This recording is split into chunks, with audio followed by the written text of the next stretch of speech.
तो उन्होंने बोला देखो कोई बच्चा ऐसा कुछ नहीं होता, कभी ना कहीं मतलब जब स्टार्ट करते हैं फिर हमको धीरे धीरे चीजें समझ में आती है, फिर हमको उसमें मजा आने लगता है। 15 दिन पहले अगर प्रीलिम्स का एग्जाम हो रहा है तो मैं डेली एक मॉक तो लगाता ही लगाता था। इजी जो क्वेश्चन दिखता है जानबूझ के उसमें बहुत वेरिएबल बहुत डिफिकल्ट कर देते हैं ताकि बच्चा फंस जाए, और बहुत जो डिफिकल्ट वाले होते हैं जो लेंदी होते हैं उसमें इजी होता है। Hello everyone, welcome to Ollywood. I am your mentor Prabal Lavania. आज मेरे साथ हैं राजा राम दास, जिन्होंने 2023 में तीन एग्जाम्स को क्वालिफाई किया: SBI PO, SBI clerk and UIACL assistant. Hello Raja Ram. Hello, sir. Hello, everyone. My name is Abdullah Ramdas. I have qualified. I have done graduation in physics honors. I have cracked the three jobs in 2023, which is SBI PO, SBI clerk, and USL assistant. Currently joined as SBI PO 2023. राजा राम, मेरे को एक चीज बताइए कि मतलब आपके background में या आपके फैमिली में कोई ऐसा है जिसको देख के आपको एक मोटिवेशन रहा कि मेरे को गवर्नमेंट जॉब की तरफ जाना चाहिए? ये मेरे पीछे बहुत बड़ा मोटिवेशन मेरा पापा फादर का ही है, क्योंकि मेरे फादर एलआईसी में काम करते थे। तो आफ्टर ग्रेजुएशन मैंने मतलब कुछ टाइम के लिए प्रिपेयर किया कैट का, फिर मैं देखा कि वहाँ पे बहुत ज्यादा मतलब बहुत ज्यादा जॉब से निकाला जा रहा है। फिर मुझे लगा कि इट इज बेटर टू मतलब कि मेरा हमेशा से ही मन था कि मैं फाइनेंशियल इंस्टीट्यूट में ही काम करूँ। क्रैक भी हुआ था तो मैं इन्वेस्टमेंट बैंकिंग उस तरफ ही मतलब रुझाव था मेरा। तो इसलिए मैंने फिर सोचा कि इतना ही है तो फिर मैं फाइनेंशियल इंस्टीट्यूट ही ज्वाइन करना है, तो व्हाई नॉट मतलब गवर्नमेंट बैंक्स और गवर्नमेंट जॉब। ओके। अच्छा, एक चीज बताइए, when you started your preparation, मतलब आपने कितना टाइम अपनी तैयारी को दिया? After that you got the result, जो आपने तीन एग्जाम्स को क्रैक किया है, तो अप्रोक्सीमेटली क्या टाइम ड्यूरेशन आपने दिया था? वो जो फर्स्ट ईयर जो था उसमें मतलब 4 ही महीने थे, मतलब एग्जाम को जो सीजन स्टार्ट होना था तो 4 ही महीने थे। तो मैं मतलब ऐसे नॉर्मल देख रहा था कि मतलब मुझे पता चल गया था कि मेरा मेंस में बहुत अच्छा प्रिपरेशन है, लेकिन प्रीलिम्स में मतलब एक्यूरेसी बहुत अच्छा था, लेकिन मतलब स्पीड उतना नहीं था। तो उसके चक्कर में मतलब ऐसा था कि प्रीलिम्स अगर क्वालिफाई हो जाए तो मतलब आई एम श्योर कि मेरा मेंस क्वालिफाई हो जाएगा। लेकिन मतलब कुछ मतलब ऐसा हुआ कि मतलब बहुत सारे एग्जाम में ऐसा हो रहा था कि प्रीलिम्स क्लियर नहीं हो पा रहा था। तो उस वजह से बहुत ज्यादा कभी कभी पैनिक हो जाता था एग्जाम में कि अगर प्रीलिम्स क्वालिफाई नहीं हुआ तो क्या ही होगा। तो उसको मतलब फिर सेकंड ईयर में मैंने ओवरकम किया कि कुछ भी हो जाए मतलब इतना प्रैक्टिस करना है कि हर फिल्म्स को निकाल ही देना है। उसके चक्कर में मैंने ऑलमोस्ट जितने भी एग्जाम दिए थे, ऑलमोस्ट 75-60% जितना भी एग्जाम दिया था सबका फिल्म्स निकल गया था। हालांकि मेंस में किसको कन्वर्ट हुआ नहीं हुआ, डेंगू हो गया बीच में 3 महीने के लिए, उसमें बीच में 4-5 एग्जाम हैम्पर हो गए, लेकिन मतलब आई ओवरकेम इट कि मतलब प्रीलिम्स में और मेरे को डर नहीं लगा कि मेरे को कि ऐसा नहीं हुआ कि मेरा अभी प्रीलिम्स की वजह से मेरे को मतलब डर रहे कि एग्जाम क्वालिफाई नहीं होगा। मतलब इतना प्रैक्टिस हो गया था कि मतलब हर फिल्म्स को मैं मतलब ऑलमोस्ट क्लियर कर पा रहा था। ये बताइए कि आपका सबसे स्ट्रॉन्गेस्ट सब्जेक्ट कौन सा था, और एक ऐसा सब्जेक्ट या एक या दो ऐसे सब्जेक्ट जिसमें आपको थोड़ा मेहनत ज्यादा करना पड़ा, कोई ऐसे सब्जेक्ट? स्ट्रॉन्गेस्ट मुझे लगता है कि क्योंकि मैं इंग्लिश बोर्ड से हूँ, तो मेरे लिए इंग्लिश और क्वांट बहुत स्ट्रांग था, क्योंकि मेरे को इन दोनों सब्जेक्ट मतलब इंग्लिश मेरे को बचपन से ही मतलब पसंद था, मैं पढ़ते हुए आया हूँ, और क्वांट मेरा मतलब पर्सनली मेरे को बहुत अच्छा लगता है सॉल्व करने में, क्योंकि मैं फिजिक्स बैकग्राउंड से था, मैथ मेरा स्ट्रांग था। मुझे हम्म। रीजनिंग और जीए जी। में मुझे बहुत मेहनत करना पड़ा।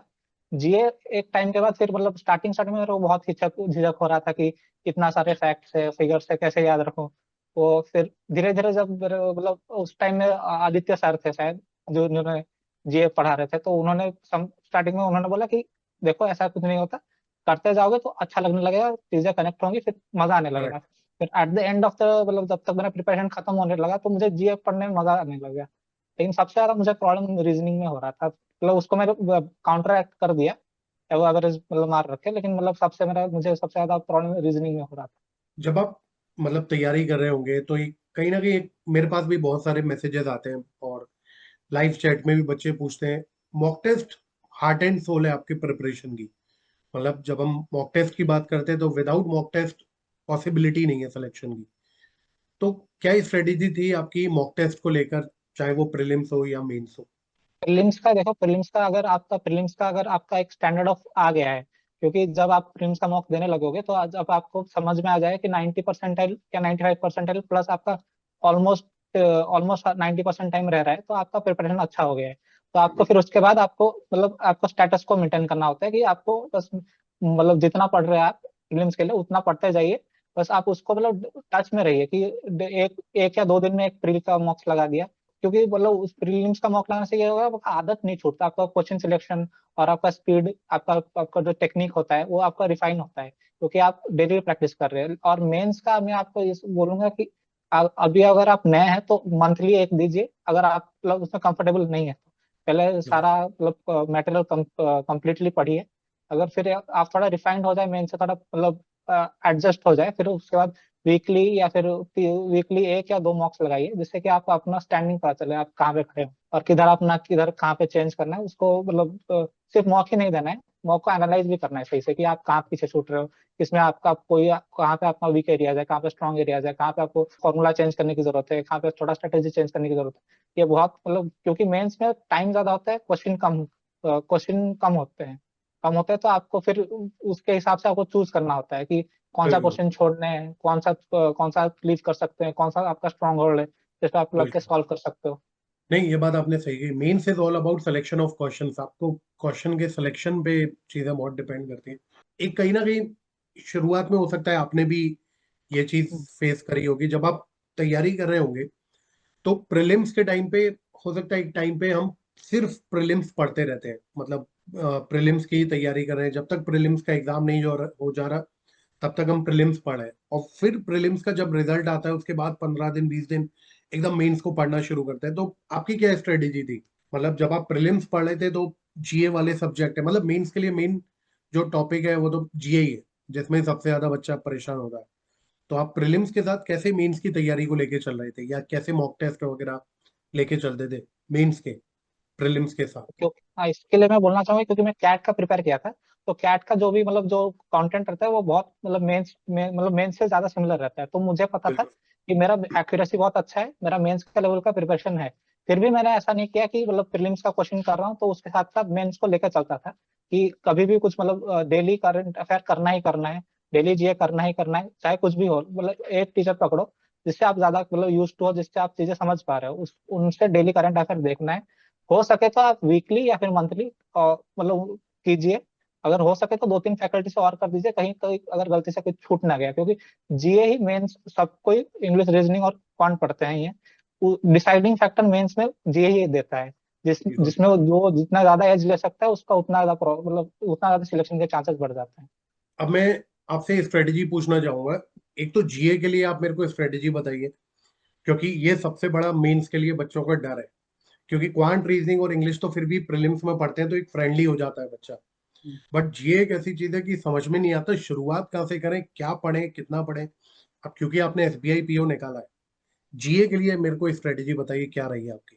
मैं भी जब स्टार्टिंग में जब जीए स्टार्ट करा था तो मुझे भी बहुत ऑकवर्ड लग रहा था कि इतने फैक्ट्स फिगर्स है, मैं यूज टू नहीं हूँ। मतलब मैं ऐसा बच्चा था कि मतलब कभी भी मतलब टेक्स्ट देख के तो पढ़ ही नहीं पाता था। मतलब मेरे को मतलब मुझे आधा अच्छा ही नहीं लगता था, मतलब फैक्ट फिगर हो गया कुछ हो गया। तो मैंने एक बार क्लास देख रहा था तो उसमें मैंने एक बार चैट मतलब लाइव में कमेंट किया था कि सर मुझसे मतलब पढ़ा नहीं जा रहा। तो उन्होंने बोला देखो कोई बच्चा ऐसा कुछ नहीं होता, कभी ना कभी हम कहीं ना कहीं मतलब जब स्टार्ट करते हैं फिर हमको धीरे धीरे चीजें समझने आती है, फिर हमको उसमें मजा आने लगता है। तो आप उसको एक टास्क की तरह ना लीजिए, आप थोड़ा उसमें इंडल्ज होइए, थोड़ा डेली डेली थोड़ा प्रैक्टिस कीजिए। आप देखिए, आप चीजों को मतलब फिर आप कंटिन्यूअसली करते जाएंगे, फिर आपको समझ में आ जाएगा कि चीजें कैसी होती है। मतलब आपको धीरे धीरे वो चीज याद रखने मतलब अच्छा लगने लगेगा, आप उसको याद रखने लग जाओगे। क्योंकि जब तक आप एक चीज को स्टार्ट नहीं करते तो आपको उस बात की झिझक रहेगी कि कैसे होगा, हमको पता ही नहीं है। आप जैसे बचपन में हम पढ़ते हैं, हमको अल्फाबेट और नंबर छोड़ना पता थे, हम धीरे धीरे पढ़ लिख के उसमें और हमको समझ आई, हम उसके बाद फिर हमने उसको रिफाइन किया। तो GL is completely like that. मेरे को फिर बाद में जीए में मजा आने लगा। तो ये बहुत मतलब ये बहुत स्टैंडर्ड अलग कर देता है एक प्रीलिम्स प्रिपेयर करने वाले बच्चे और मेंस प्रिपेयर करने वाले बच्चे में। आपको एक एडवांटेज दे देता है क्योंकि आप उससे पहले से यूज्ड हो, और क्योंकि आप पहले से ही प्रीलिम्स के टाइम से ही मेंस का प्रिपेयर कर रहे हो, तो आप बिल्कुल ऑलरेडी एज में हो। और जो बच्चा प्रीलिम्स खत्म हो गया, फिर प्रीलिम्स का रिजल्ट के लिए वेट कर रहा है, फिर देख रहा है कि मेंस का अभी निकाल के देखेंगे कि कितना उस तक पढ़ना है, क्या पढ़ना है, तो उसमें फिर वो सोचेंगे ये पार्ट इंपॉर्टेंट नहीं है, इतना देख लेते हैं, फिर जो होगा देखा जाएगा। फिर उसमें आपका टाइम वेस्ट भी होता है कि आपको क्या पढ़ना है क्या नहीं पढ़ना है, फिर आप खुद लेट बैक रह जाते हो। जैसे आपने एसबीआई पीओ निकाला है, एसबीआई क्लर्क मींस एग्जाम निकाला है, एग्जाम से 15 दिन पहले की आपकी क्या स्ट्रेटेजी थी for the prelims and for the mains? 15 दिन पहले अगर प्रीलिम्स का एग्जाम हो रहा है तो मैं डेली एक मॉक तो लगाता ही लगाता था। प्रीलिम्स के लिए डेली एक मॉक लगाता था। और करंट अफेयर का उस टाइम में आप मंथली और वीकली ना कीजिए, लेकिन डेली डेली जो भी है, आप जिस एक टीचर को फॉलो कर रहे हैं, एक या दो टीचर को आप जिसको भी फॉलो कर रहे हैं, उनका जीए कर मतलब देखिए। अगर आपको टाइम नहीं हो रहा, एक वीक पहले आप मतलब 15 दिन पहले आप अगर करंट अफेयर छोड़ दोगे तो आपको मतलब लैग बहुत ज्यादा रह जाएगा। अगर आप एक वीक या फिर 2-3 दिन जितना आप मतलब हैंडल कर सकते हैं, उसको छोड़ के बाकी जितना दिन हो सकता है आप वो करंट अफेयर कीजिए। लेकिन उसके साथ आपको डेली एक एक मॉक तो मिनिमम देना ही देना है, क्योंकि आपको पता चलेगा आप कहाँ स्टैंड कर रहे हैं। और 2-3 एग्जाम से 2-3 दिन मेरा मतलब ऐसा मेरा मेरा मानना ऐसा है कि एग्जाम से 2-3 दिन पहले टेस्ट नहीं देना चाहिए, क्योंकि अगर बाई चांस खराब नंबर आए थे तो आप डिमोरलाइज हो जाते हो। बिल्कुल। ये ये बहुत मतलब बाद में इफेक्ट डालता है। तो एग्जाम के 2-3 दिन पहले मैं मॉक लगाना बंद कर देता था, ताकि आराम से भी पढ़ के जाएंगे, जो होगा देखा जाएगा। क्योंकि मतलब स्ट्रेटेजी मतलब इतना आपने अगर तो कर दिया है, आपने मतलब प्रिपरेशन कर दिया है, फिर आपको किस बात का डर है? अगर आप प्रिपरेशन अच्छा किए हो तो आपको किसी चीज के डरने की जरूरत नहीं है। अच्छा, ऑलिव बोर्ड पे आपने मॉक टेस्ट वगैरह दिए होंगे, प्रीलिम्स के, मेंस के, तो हम्म। कैसा लेवल था? मतलब एग्जाम रिलेवेंट मॉक्स थे? और क्या आपको बेस्ट लगा जो आपने मॉक टेस्ट दिए प्रीलिम्स के और मेंस के ऑलिव बोर्ड पे? मैं ऑलिव बोर्ड का एग्जाम मतलब जो टेस्ट सीरीज है वो बहुत एग्जाम ओरिएंटेड है, बहुत ज्यादा। इनफैक्ट कभी कभी एग्जाम से ज्यादा लेवल रहता है।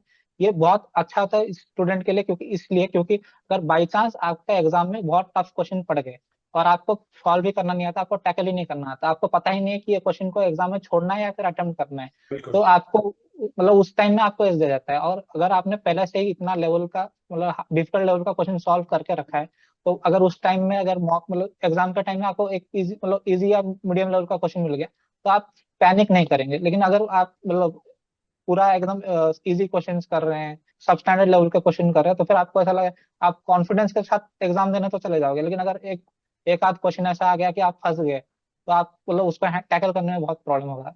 अब मेरे को एक बार क्वांट में, रीजनिंग में, एसबीआई क्लर्क मेंस के लिए आप स्ट्रेटेजी बताइए कि आपने कैसे एसबीआई क्लर्क मेंस में क्वांट और रीजनिंग को तैयार किया था। मतलब किस तरीके के क्वेश्चंस आपने करे थे, और मॉक टेस्ट जो आपने दिए थे मेंस में वो कैसे दिए थे? मतलब 2 दिन में एक बार, 3 दिन में एक बार, बिफोर द एग्जाम? मतलब ये समझ सकते हैं कि प्रीलिम्स के रिजल्ट के बाद जो मेंस में हमको 20-22 दिन मिलते हैं, उसमें आपने मेंस के लिए मॉक टेस्ट का क्या शेड्यूल रखा था, प्लस क्वांट और रीजनिंग के लिए कैसे पढ़ा था? क्योंकि अपकमिंग अब एसबीआई क्लर्क मेंस का एग्जाम भी आने वाला है, तो उनके लिए भी एक हेल्प हो जाएगी।